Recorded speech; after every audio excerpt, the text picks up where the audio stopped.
Nossas mudanças climáticas. É pra já e é com você.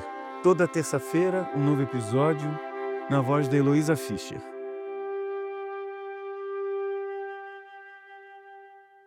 Oi, aqui é a Heloísa, como é que você tá?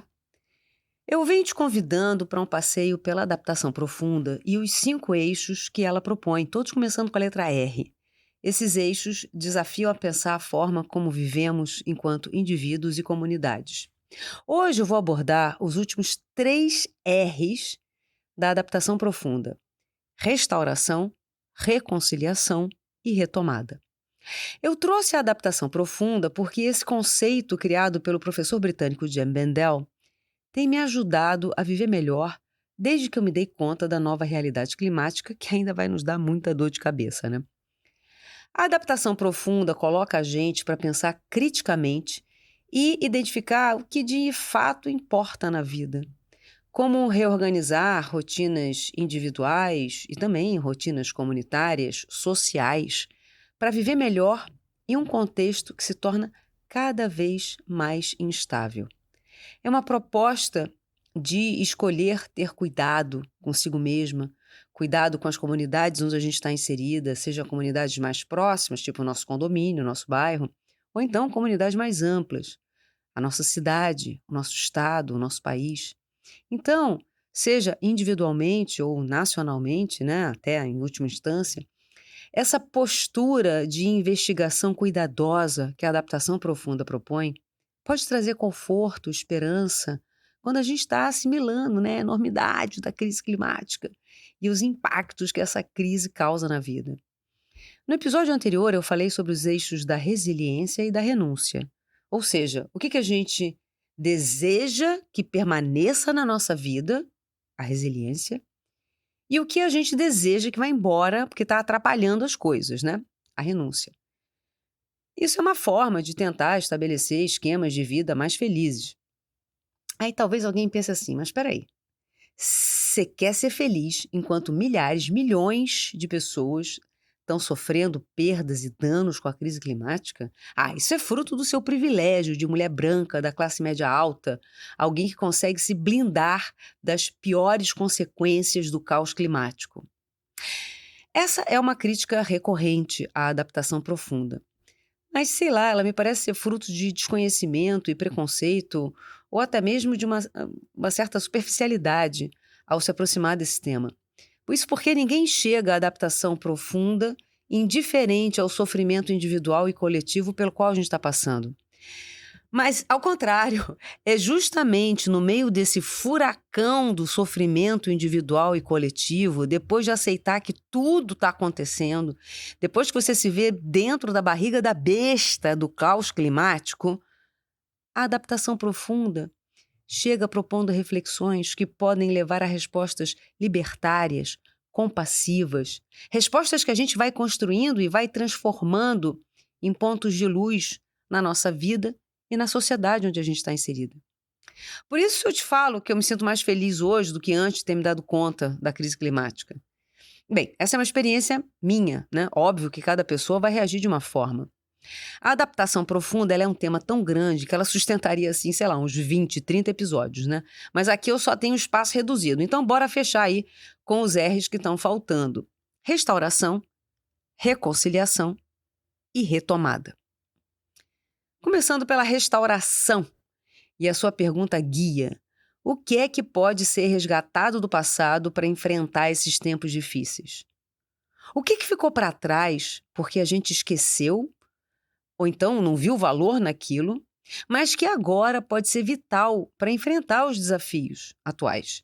Que tipos de práticas, sabedorias a gente pode trazer de volta para nutrir os caminhos que a gente precisa percorrer agora? Né? Acho isso tão lindo, né? Você se predispor a revisitar o passado, trazer de volta alguma coisa que estava enterrado, né?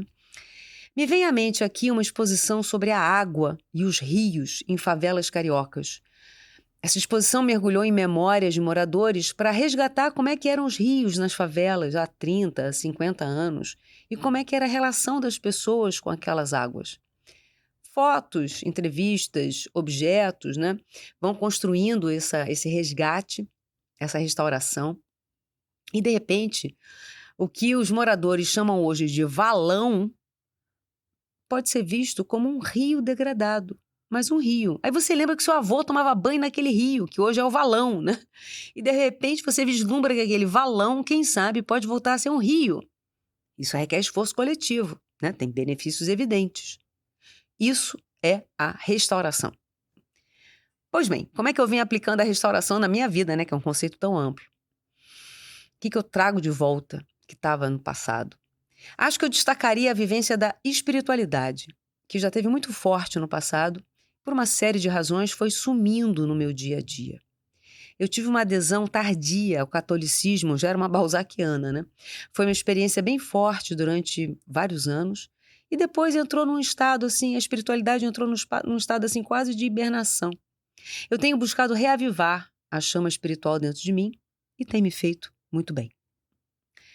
Agora vamos para o eixo da reconciliação. E a pergunta-chave: com quem e com o que precisamos fazer as pazes quando a gente desperta para a nossa mortalidade compartilhada? Aqui a ideia é curar feridas do passado, em nós mesmos, em outras pessoas, na natureza, na sociedade. Que dores ainda precisam ser reconhecidas e cuidadas? Nossa, cabe tanta coisa aqui nesse eixo, né? Especialmente numa sociedade tão desigual, tão injusta quanto a brasileira, né? Quando é que a gente vai cuidar e curar as feridas abertas pelo extermínio dos povos indígenas, pela barbaridade com as pessoas que foram escravizadas, a segregação das comunidades quilombolas? Nossa, tanta necessidade de cura social. E aqui na minha vida, né? Como é que eu vim aplicando a reconciliação? Olha, essa eu tenho achado bem difícil de implementar, viu? Mas eu tô tentando. Eu identifiquei alguns momentos em que eu vacilei feio com algumas pessoas e tenho tentado me aproximar delas, não com um pedido de desculpas, porque de repente já passou tanto tempo, né? Nem cabe mais. Mas para tentar reconstruir uma nova relação em outras bases. O último R é o da retomada. Em inglês, reclamation. Até em episódios anteriores eu tinha traduzido reclamation como reivindicação. Mas aí eu consultei a editora que vai lançar em português o livro Breaking Together, né, do Jim Bendel, onde está esse último R. E aí me falaram que a tradução ficou retomada. A pergunta-chave da retomada é a seguinte: o que precisamos reivindicar para retomar o nosso poder e a nossa agência diante do colapso? A ideia é recuperar o poder que nos foi sendo tirado por sistemas e culturas da chamada modernidade imperial. Isso inclui retomar nossa imaginação, nossos meios de comunicação, as formas de viver, de trocar, a relação com a terra. O Jim Bendel chega a ver a possibilidade de construir um momento histórico que ele chama de grande reapropriação, em que mais e mais pessoas recuperam o seu poder diante do colapso de valores e estruturas que dominaram por tanto tempo. Aqui na minha vida, o que eu tenho procurado retomar? Tenho procurado retomar o meu poder de decisão financeira. Onde e como eu guardo o dinheiro economizado para os momentos futuros? O que os bancos estão fazendo com o meu suado dinheirinho, né? Estão aplicando iniciativas que são contrárias à maneira como eu penso?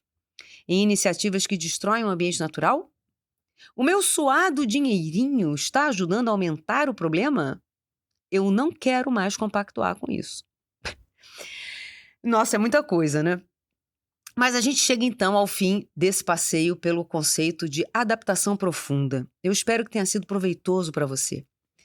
Antes de me despedir, eu queria lembrar que esse projeto Nossas Mudanças Climáticas tem o podcast semanal, né, que você está ouvindo, e tem também encontros que acontecem na última terça-feira do mês para a gente conversar de viva voz sobre emoções e atitudes que a crise climática desperta. Para participar desses encontros, basta você se inscrever lá no site nossasmudançasclimáticas.com.br. Aí você vai entrar na nosso mailing, né? E aí eu vou enviar para você, eu mando avisos por e-mail. E vou avisar o próximo encontro, né? Você vai receber o link. E também por e-mail eu aviso outras novidades aqui quando sair episódio novo e tudo mais. Agradeço a sua companhia hoje e conto com você em um próximo episódio. Até lá!